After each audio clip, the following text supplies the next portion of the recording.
Good afternoon, class. So you guys know that, let's see, this is week 9 of the semester, so advisement starts this week. Some of you are my advisees, and you should have gotten an email this morning about signing up for an advisement appointment. And like the spring, we're going to do advisement via Zoom. So make sure you sign up. If you're my advisee, I prefer at least a day in advance so that I can have time to send you the Zoom link for the Zoom conference. If you're not my advisee, look for an email from your advisor. If you don't know who your advisor is, you should be able to see who it is on Rail, and if you don't know how to check on Rail, just ask me. I'll try to figure it out for you. All right. So yeah, advisement this week for spring, and spring schedule is already posted, so you can go there and look and see what classes are offered. I'm guessing some of you will be in Capstone in the spring.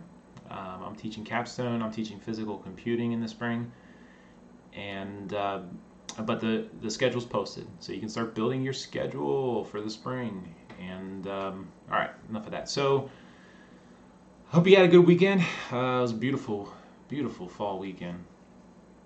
And today we are going to take a look at take one more look at the project that we were working with last week, and we'll talk a little bit about Practical 2, and then we'll get started on some new material, which is in Chapter 9 of the book. And if you're keeping track, Chapter 9 is the second to last chapter. There's one more chapter after that, Chapter 10. And so we're almost through the material in the book, and we're almost through the material in the workbook for the lab. And we're coming up to a point where we're going to shift focus, and you're going to do more independent work on your projects. Okay, so that's coming up not too long. Week 9 already. We only have 4 more weeks. It's crazy. It's crazy how fast this semester's going. Hi, Justin and Logan and Alexis and Cole and Brianna. All right, so here's the main reason I want to revisit the project we were working on last time is I figured out, I don't know if you picked up on this, but I was frustrated last time when we were looking at these visualizations of the space-time cube, and you could zoom in and pan. So you got zoom, zoom, zoom, zoom. Pan is you click and drag, so you can pan left, right, up, down.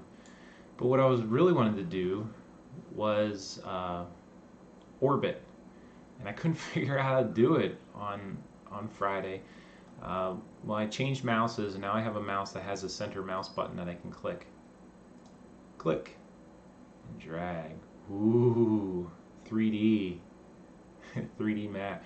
So this was the last iteration of this visualization of the space-time cube, where we're looking at these hotspot visualization of the hotspots. So red spots are statistically significant hotspots, where there's more crime than the gray blocks, and the blue spots are statistically significant blue spots. So yeah, you just got to click. You need 3 mouse buttons to achieve this. And then you can click and drag, and this is called orbiting. There's the Atlantic Ocean. All right, so we'll get a chance to do some more of this today with some different data. All right, you guys got any questions while we're working? Make sure you post them up in the comments in the chat window, and I'll take a look. All right, so I wanted to show you. Let's go over to Chrome.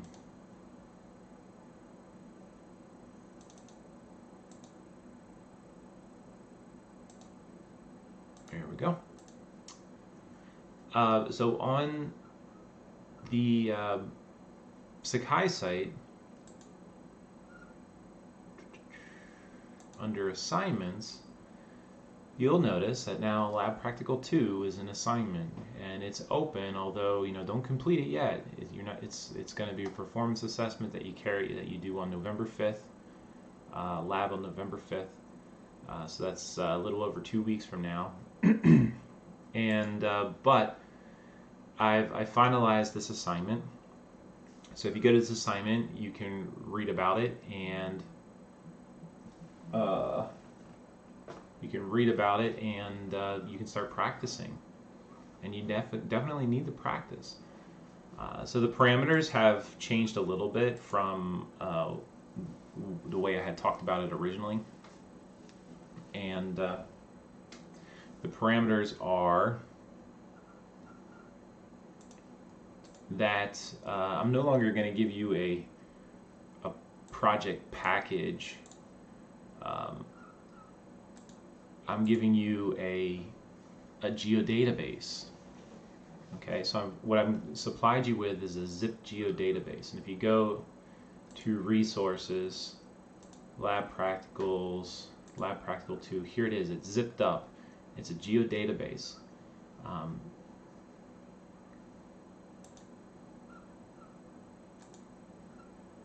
So you can download it. It's like 40 megabytes. And when you unzip it, you can add that geodatabase to your project, to a new project. Start a new project in ArcGIS Pro. You can add that geodatabase and you can start exploring the data.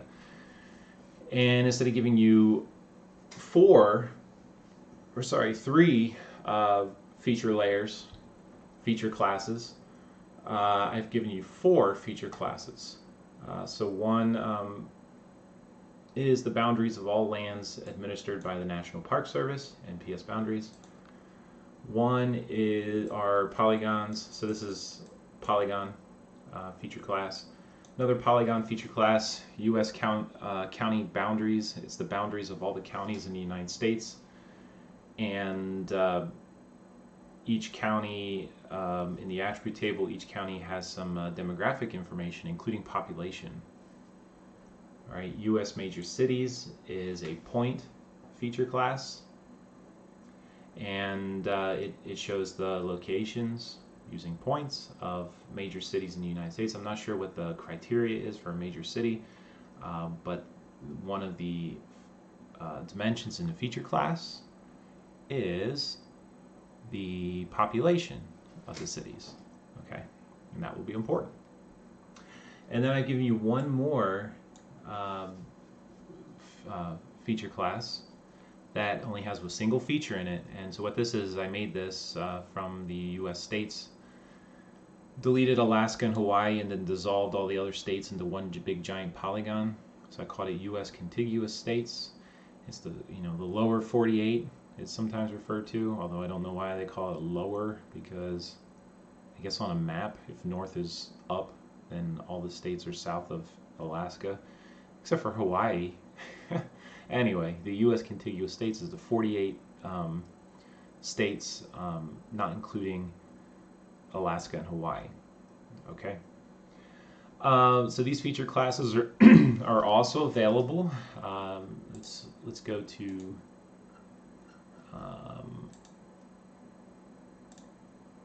ArcGIS here. So they're already on this. I put them on this map here that you're seeing right here. But if you search for data in ArcGIS in your organization, you should be able to find, I think I put this in a folder. I wonder if we'll be able to find this folder. It's called, let's search for practical.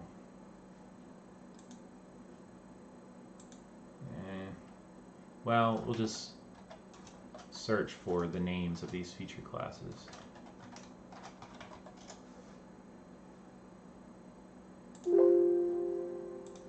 Hold on, I realize this is too big. You can't really see it very well, can you? Let's try that again. So you should be able to find these on, if you search ArcGIS Pro, add data through the portal, My Organization, should be able to find these layers. Let's see. Yeah, okay. So you know it's the right layer if I'm the owner. jgroff7 is my username on ArcGIS Pro or ArcGIS Online. So U.S. major cities is a shared hosted feature layer on ArcGIS Online, and then these other layers are there as well. So let's see, MPS boundaries.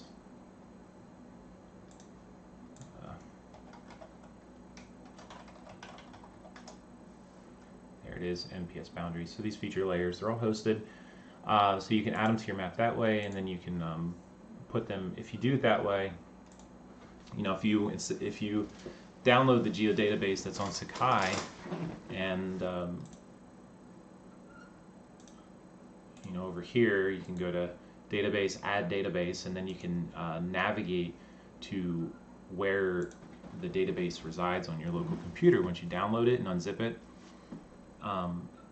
If you don't do that, if you use the add data and you pull this data from ArcGIS Online, make sure you export those layers to a new feature class in a local geodatabase before you start to operate on them. All right, and do apply tools to them and do analysis on them. All right. All right, back to Chrome. Let's see.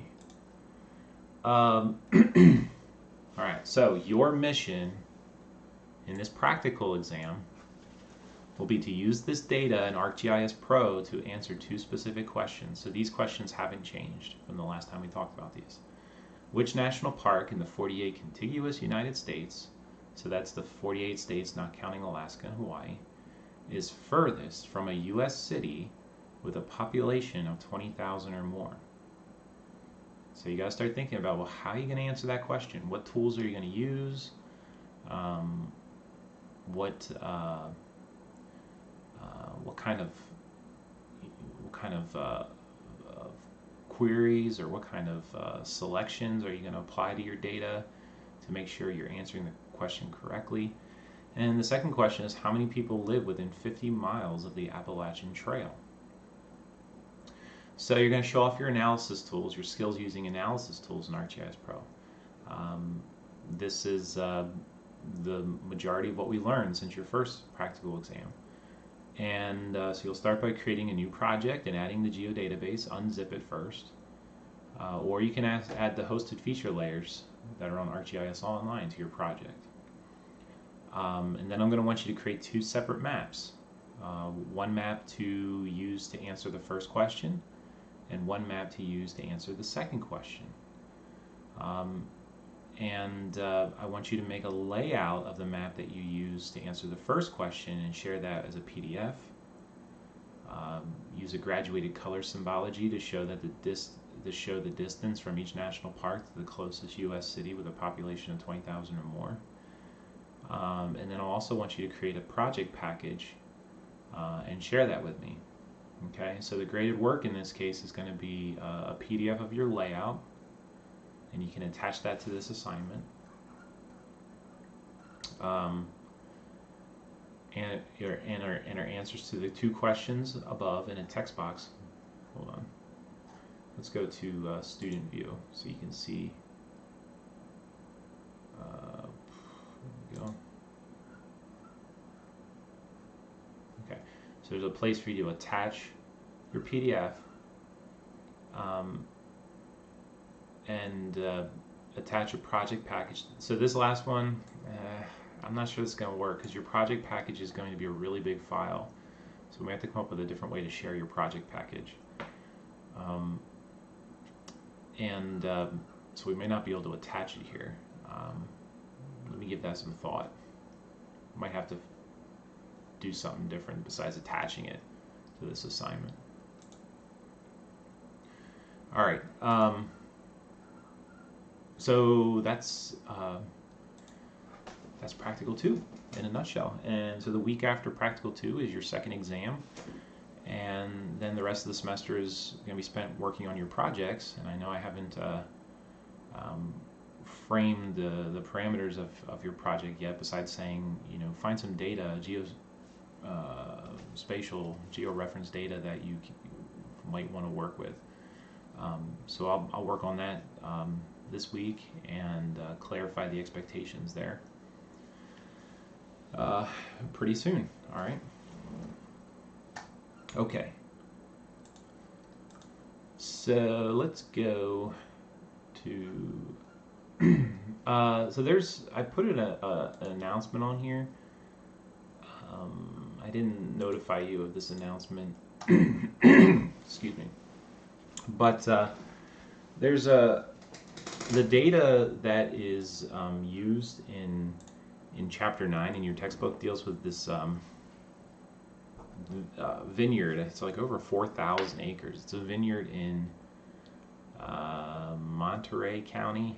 Is that a county in California? And it's this vineyard uses GIS to inform I don't know, pretty much every dimension of their operation. And so the data in Chapter 9 and the process that we'll go through when we look at this data from Chapter 9, it's called suitability analysis. So the idea is we're going to look at data about the landscape at this vineyard and try to determine where a good spot for a new vineyard to plant a new vineyard will be. So, but this chapter has a link to this article on Esri's website about this vineyard, and I posted up here in an announcement.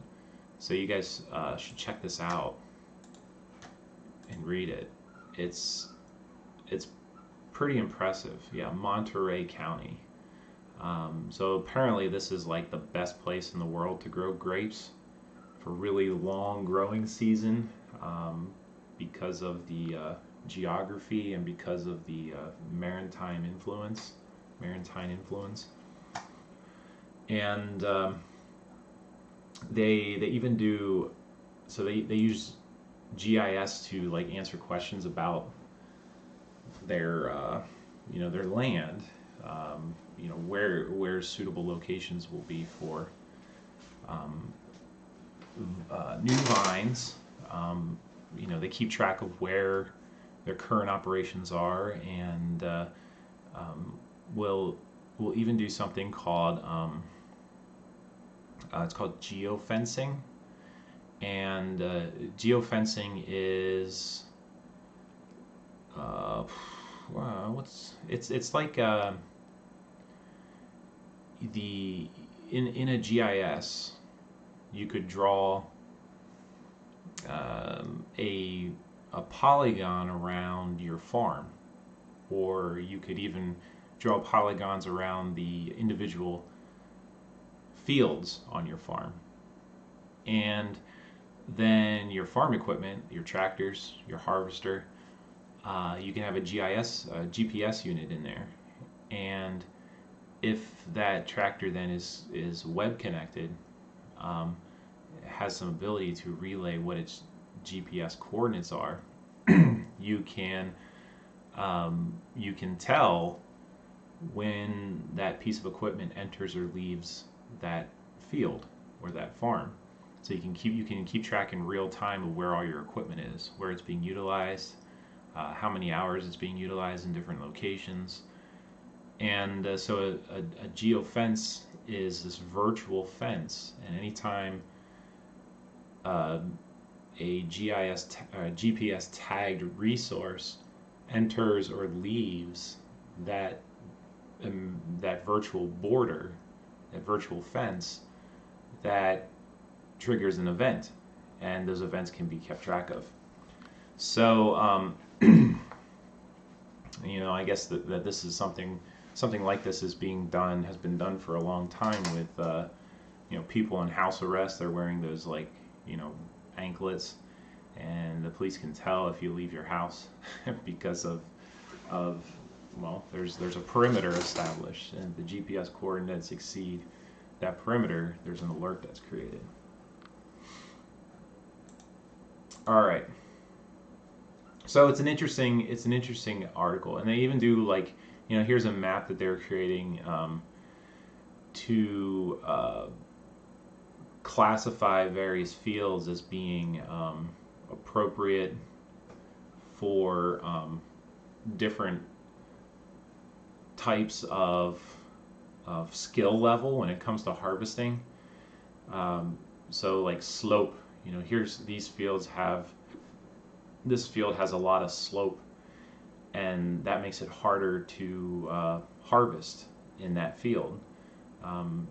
You may not be able to use the mechanical harvester in this field because the slope is too severe. Now these fields over here have much less slope, so they're easier to harvest.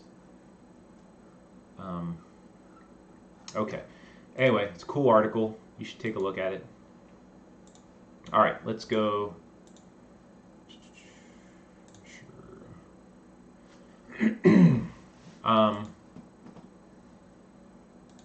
Let's go here, and okay, so let me open this project. It's called Vineyard.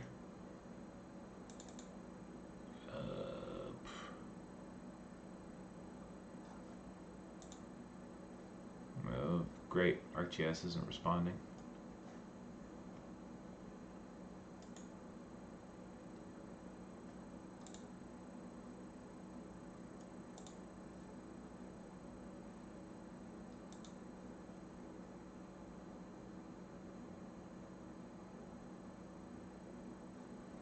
Okay.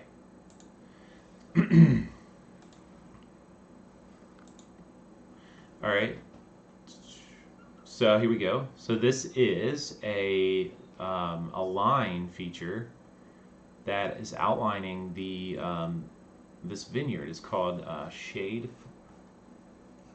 Vineyards. Shade Vineyards. What is it called? Hold on.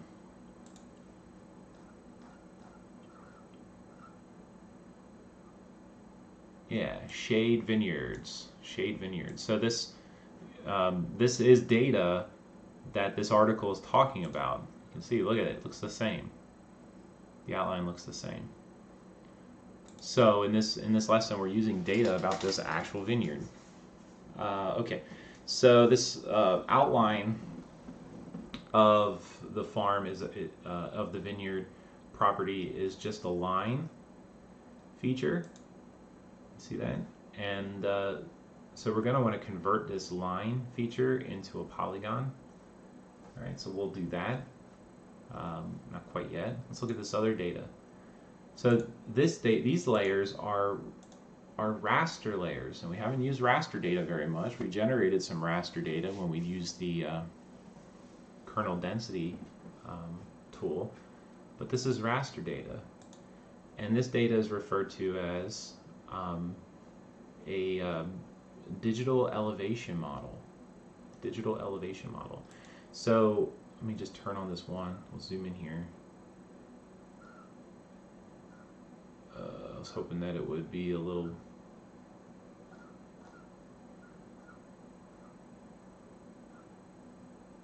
Let me go somewhere where the contrast is more so we can see these individual pixels. Okay, so I think you can see that now. So what is raster data? Well, it's data that is a grid. It's a grid of pixel values. So raster data is a lot like an image. It's like a digital image. It is exactly a digital image. There's there's some differences though. One difference is the pixels don't necessarily all have to be uniform size. The pixels can be different sizes, and that's that reflects the fact that this is used to represent geospatial data on a curved surface. So an example of that is a lot of satellite imagery that we use comes from Landsat satellites, and Landsat imagery has a resolution of about 30 meters on the ground. So that would suggest that the pixel size in a Landsat image is 30 meters. but it's not uniformly 30 meters. You know, if you look at Landsat imagery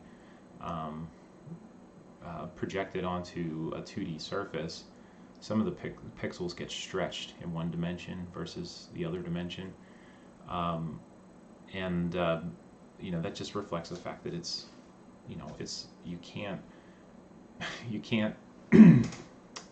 project a three-dimensional surface onto a two-dimensional surface without some sort of distortion. That happens with raster data as well.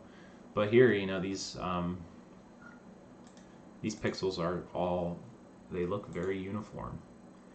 And if you click on a pixel, you'll see its value. So this pixel has a value of 150, 149. This pixel is 144, 142. So darker pixels have a lower value. 120, 116, 112. And you can see, you know, these brighter pixels are higher, 205. So what we got going on here is this, so this raster data that we're looking at here, this digital elevation model, the color, well, is going from white to black. It's grayscale, and the color corresponds to elevation. And we, you know, I actually, there's going to be some baseline elevation, and you know, so maybe relative to sea level or something like that. And each of these pixel values corresponds to some value relative to that baseline. I don't know what that is here, but what we do know is that let me zoom out here a little bit.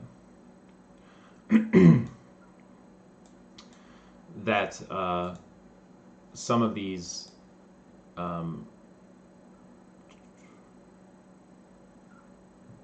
me go here and see if you can figure this out instead of me telling you. So if you look at this picture, you know, there's obviously no information out here at the border.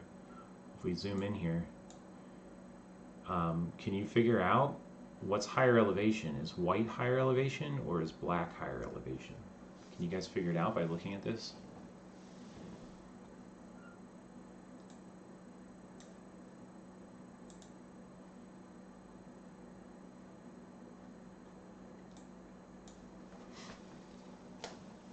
If you think you know, put it in the comments.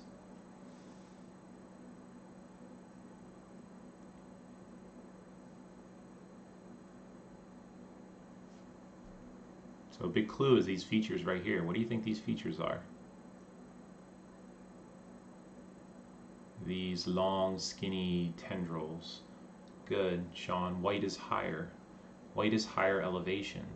And the darker color, the blacks and grays, are lower elevation. Right, they're streams. They're streams. They're little creeks. And maybe they're not even like, they could just be like seasonal creeks. It could be just, you know, features in the landscape that were carved by heavy rain. But so that's what we're seeing here. So white is higher elevation, so that corresponds to a pixel value that's higher. So you know, this type of data, it's let's see here. Let's take a look at a histogram.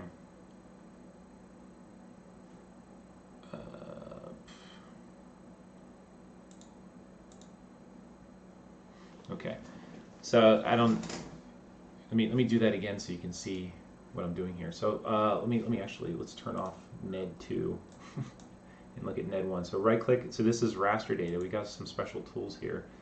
Right click on it and I can do create chart, and let's look at a histogram. And we're going to look at band 1. There's only one band in this histogram. It's from white to black. And take a look at the distribution of pixel values. So the red line represents the mean. The median is the purple line. And standard deviation are these gold lines. But you know, this is not a normally distributed distribution at all. You got all these lower pixel values, these blacks down here, but this is probably artifacts from the periphery where you're not actually seeing real data. But you look at the data points here, and it ranges from about 105 up to 222. So it's not unusual for you know, here the pixel values are floating point numbers, so they have decimal places, but it's not unusual to find digital elevation models that would be like 8-bit, and 8-bit means it can represent numbers from integer numbers only, no decimal places, from 0 to 255. And so you would map whatever you're representing, in this case elevation, onto that range of values. All right, you guys take physical computing next semester and you'll learn all about binary and bit systems and 8-bit versus 16-bit and that sort of thing. All right, so you know, there is a ton of information here. You know, each of these grid points has a value associated with it, and that value encodes information about elevation. And there's a ton of information there. And there's actually two bits of two raster layers. Delete that chart. Delete this chart. And when you zoom in here at the border between these two raster layers, these two digital elevation model layers, this second one is needed to give us some information about this northwestern corner of the property. And if I zoom in here, you see this rapid transition from you know, from one image to the other. So it looks like there's a discontinuity. It looks like you know, what it looks like when you look at it like this, what it looks like is that the one image is using a different scale, going from white to black, than the other image, and that's not exactly true. What's actually happening here is the symbology is different. So when these rasters are rendered on the screen, the ArcGIS Pro assigns, you know, one value to white and another value on the other end to black, and then it scales the values in between as shades of gray. And with these two rasters, because they're different sets of data, those endpoints are set differently. So the color scale is different in the two images, but actually the data is, so we zoom in here, let's take a look. So if I click right here, you see, oh, hold on. Alright, so I click right here near the intersection. You can see that NED1, the value of the NED1 pixel at that point is 146.62. The value of the NED2 pixel at that point is exactly the same. So the data does overlap, they're just using different color. Oh, hold on, sorry. Alright, now let's try that again. So if I click right here near the intersection, you see NED1, 146.57, NED2, 146.57. So there is a correspondence between the data in this raster called NED1 and this raster called NED2, and the only reason they look different on ArcGIS Pro is because they're using different color scales. The color scales are different, but the pixel value at a given location where they overlap is exactly the same. So when you have a situation like this where you have, you know, another difference between a raster layer in a GIS and an image that a picture that you would have, a digital image, is that typically digital images are rectangular. You know, they have the same number of pixels horizontally at the bottom as they do at the top, and the same number. So they got like, you know, they're arrays, they're rectangular arrays of pixels. And in a GIS, a raster layer, it doesn't have to be that way. The raster can have an irregular shape, and you can actually chop or clip a raster using polygon features. And we're going to do that in this lesson to restrict its spatial extent. Except we're not going to use the clip function. We're going to use a different tool called the mask. We're going to use a mask. We're going to use a polygon to mask out part of the image that we don't want. So you can have your regular shapes. But so in this case, where you have two raster layers on the same map, we call that a mosaic. It's a mosaic. And you know, so this is when you look at imagery in Google Maps, you're not looking at one picture of the entire globe. You're looking at a mosaic, and it's thousands, millions maybe of individual satellite images that have been weaved together, that have been stitched together. And it's actually to the extent that, like, if you're looking at, you're sometimes like really aware of this because you'll zoom into a place on a map, and like the color of stuff here is a little bit different than the color here, and there's like a border between those two regions, or the resolution here is higher than the resolution here. But what Google actually does is to make these mosaics is one of the problems with creating a satellite imagery based map of the United States is if you take a picture on any given day, a large portion of the United States is going to be under cloud cover. Another problem is this imagery is coming from satellites, so those satellites can't go anywhere, they're in orbit. So Landsat, for example, as it goes over the United States, is going to take pictures of a swath of the United States, and then the next time around it'll take a picture of a slightly different path across the United States, and you can stitch them together. So they're not even going to be pictures that were taken at the same time. And if you pass over this region and there's a cloud there one day, that image, maybe you can use some of the pixels but not the others. So Google will actually like layer together all these Landsat images and will take get rid of pixels that are cloud cover and use pixels that aren't cloud cover, so they can actually weave together on the pixel by pixel basis. And another thing that you can do is called the greenest pixel. You can take a picture of the same point on the Earth multiple times and use the greenest pixel from that collection of mosaics to represent that spot. All right, so this is called a mosaic. Weave together, you can weave them together. So in this chapter, what we'll do is create a new raster from this mosaic.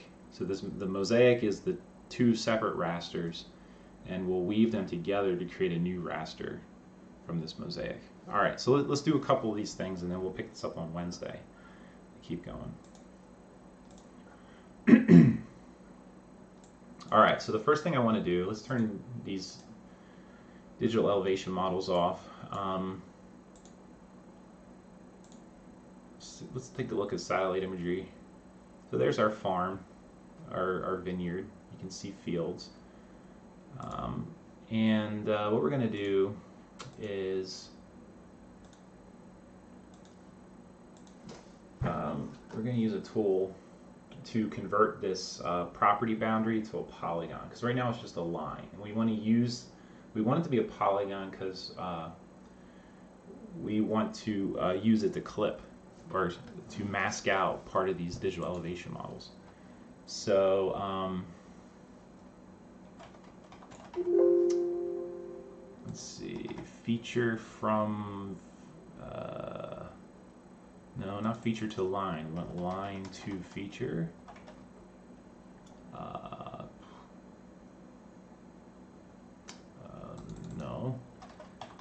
feature 2. We want a polygon. Where is this tool? There it is. Creates a feature class containing polygons generated from areas enclosed by input lines or polygon features. So that's what we want, and our input feature is this property boundary. And we'll just call the output property boundary polygon, and we'll preserve attributes, run, and so there it is. So you can see this new polygon that was created, which is symbolized with this beautiful aquamarine color. Maybe I'll make it a little transparent so we can see through it a little bit. Here we go.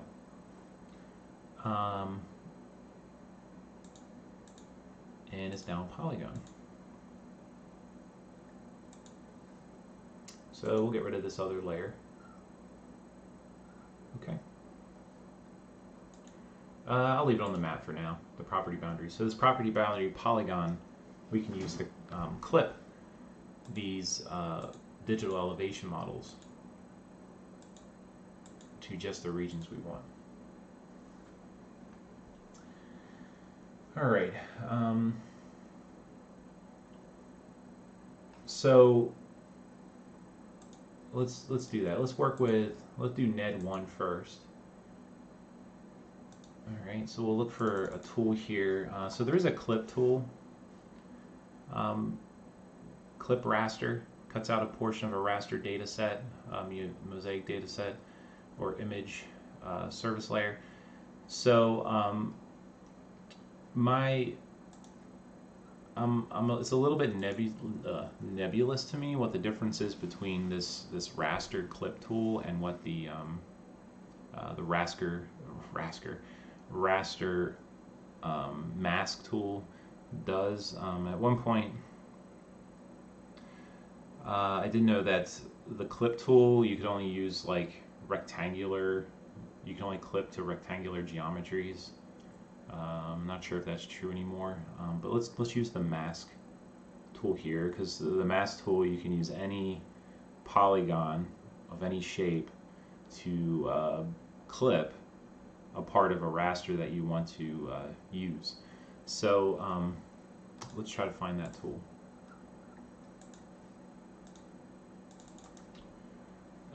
Mask. And let's see. Here, this one right here. Extract by mask. Extract the cells of a raster that correspond to the areas defined by a polygon. So our input raster, we'll do NED1 first, and we're going to clip it with this polygon that we just created, and we'll call it masked NED1. How about that?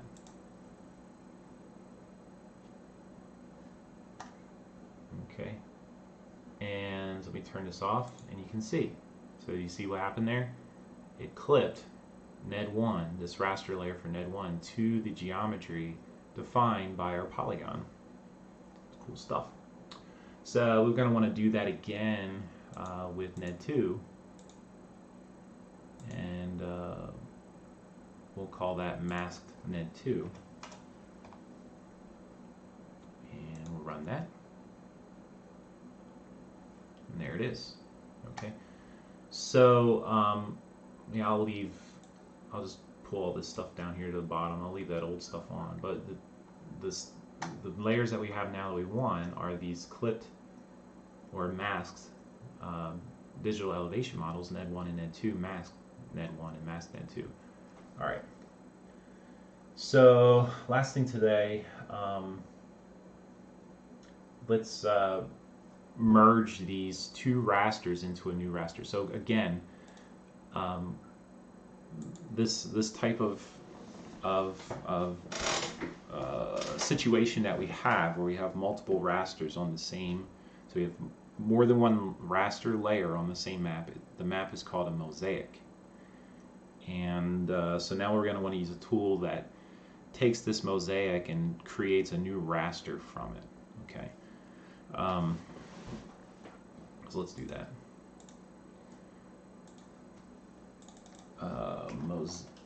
So we'll search for the keyword mosaic, and here it is, mosaic to new raster.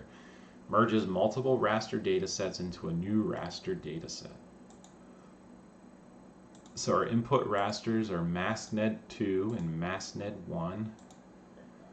Our output location, we'll put it into the same geodatabase that we're working with here. Vineyard.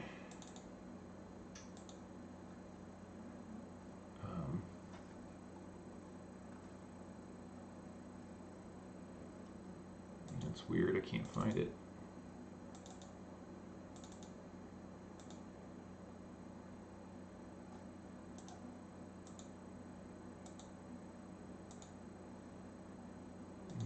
I'm looking for the geodatabase. So when I want to create a raster and I want to put it into geodatabase, but I don't see it here.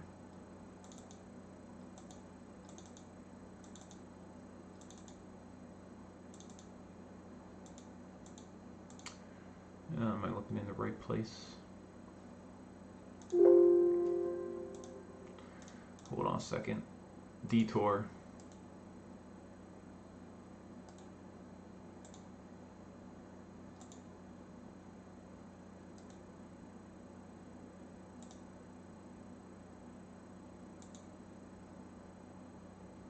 It's in, you guys can't see that. I'm looking to see where this is. So it's supposed to be in that. The geodatabase is in that file, or in that folder. Vineyard.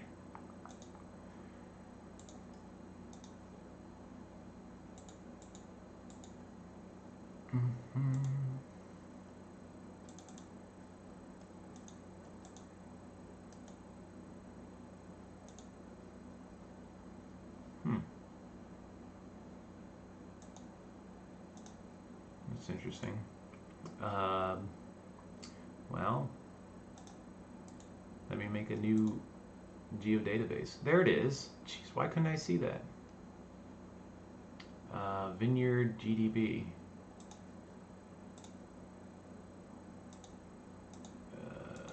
Try one more time.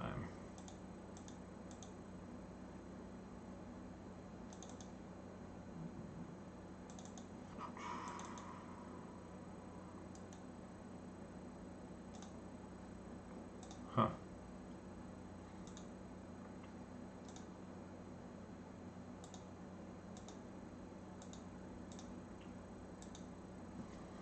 Well, let me give it a name here. So we'll call this the NED for the whole vineyard shade property. The spatial reference for the new raster, so the raster images, let me see what spatial reference they're using.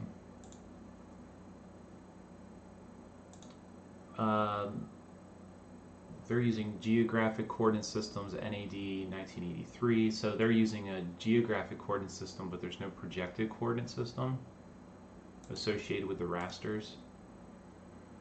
But the property boundary, I bet, is different.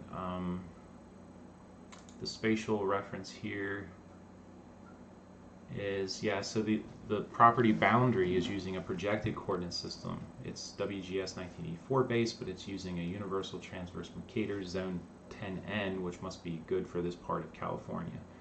Transverse Mercator projection coordinate system. So let's create a new raster that has the same projected coordinate systems as our boundary. So I should be able to select it here. Yeah, property boundary. And we'll leave the rest of the features the same. All right, so I'm going to run, we'll start next time. I just looked at my watch, we're out of time. So we'll start next time creating this new raster, and then we'll take it from there. All right. So I'll see you guys on Wednesday. Encourage you to start thinking about the practical exam. All right, and practice, practice, practice, and then you'll nail it. All right.